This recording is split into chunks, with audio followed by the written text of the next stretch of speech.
Hello, it's Sydney again, and today I'm going to talk about the thinking behind someone who's able to be persistent with something and consistent with it as well. And I was thinking of this because so often when someone says they want to do something, they find they aren't able to be consistent with it and persist with it and stay for the long haul, basically. So I thought, what is it that makes someone persistent and not persistent? Because so often when someone isn't going for what they want, they still have the things that they're doing for their survival, for money and food and clothes and bills and things like that.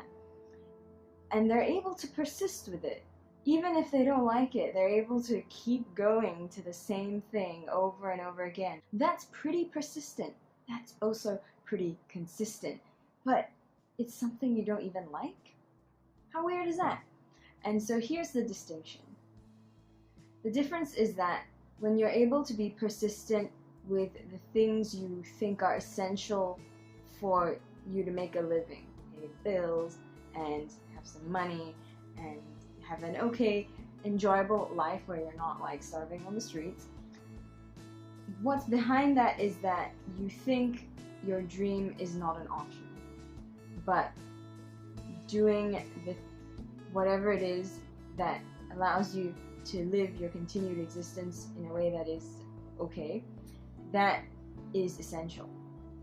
So you have, on the one hand, the thing you don't like, which is essential, and the thing that you want to do, which is optional. And that will basically frame how it is you behave around those two things. For the thing that you think isn't an option, you have to do it no matter what. And if that thing is whatever you need to do to survive, then that's all you're gonna get. You're only ever gonna be doing the whatever you need to survive, and when you sort of go beyond that, it will be like an indulgence. It will be, oh, this is a little bit more than I'm used to, it's extra, it's optional. I don't really have to go for this kind of life that you want to build, that is your dream. And with the word dream, it's the same thing we use for when we're asleep, and all of that is fictional. And all of it is something you construct in your mind and isn't in reality, so to speak. And we give that same meaning to the things that we care about the most at times, and we call it our dream. I dream of doing this one day, or I dream of being able to consistently be creating this every week, or whatever. And if you frame it in the context of a dream, nothing wrong with dreaming, but if you think of it the same way you think of actually dreaming when you're asleep, you're never going to actually do that, because it's optional. It's just something you made up in your head that's kind of nice, but if you start doing stuff towards that, you will put it on the back burner because it's optional, it's nice. On the other side of that, you can make the thing that you're doing for your survival optional, and the thing that will most fulfill you absolutely essential. And this can look a bit crazy to people on the outside. When you do that, you look like a crazy person. Because the thing is, if you're living in a modern society and able to see this right now, chances are you live in a place where even if you had a really crappy job and you were almost practically homeless, you're not going to die. You're not going to die. And as long as you're not dead, you're in the game. like that's a bare minimum to be able to do anything, right? You just have to be not dead. Obviously there's more other factors, but not dead is a pretty good place to be at. And once you're not dead, you can pretty much do anything you want. So, you know, most modern societies, you can sabotage yourself to all hell and still not die, which is amazing, because what you have is a mind that tells you that you have to do things in order for you to continue your survival at a comfortable level. Because if we really lived in sort of natural environment, doing something that was not essential to your survival and that was a dream, that would probably mean you would die and get eaten by a flipping tiger or something, right?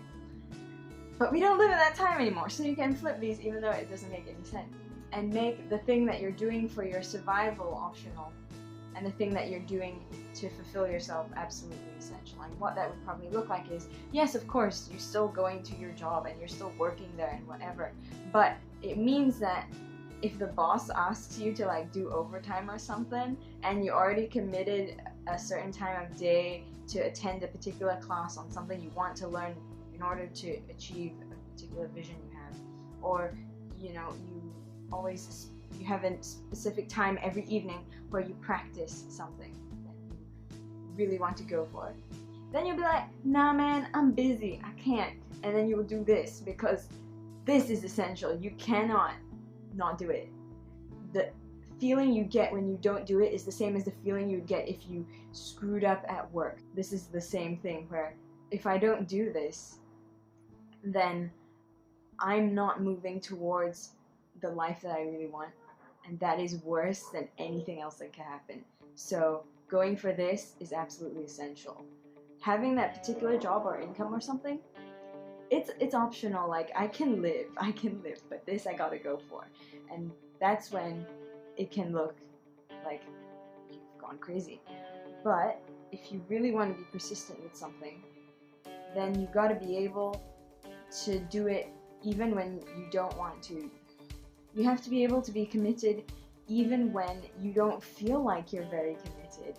That's the same thing that we sometimes do with work, where you have a particular job you have to finish and you're like, oh, yes, blah, blah. But when the deadline comes, you can just get it done somehow. It's the same thing here. You have something that you want to pursue and you're getting lazy, you don't really feel motivated to do it, but you have to do it. It's the same as if you had a deadline at work. It's that serious and you have to do it.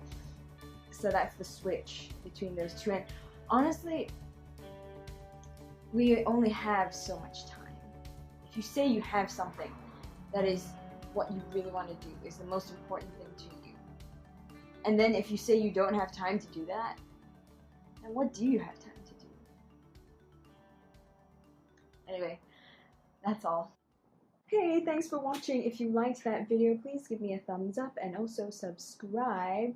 And leave a comment. Tell me what you liked, didn't like, what you want to see more or less of, so I know what kinds of videos would be best in the future. And of course, subscribe button still there. Video's about to end.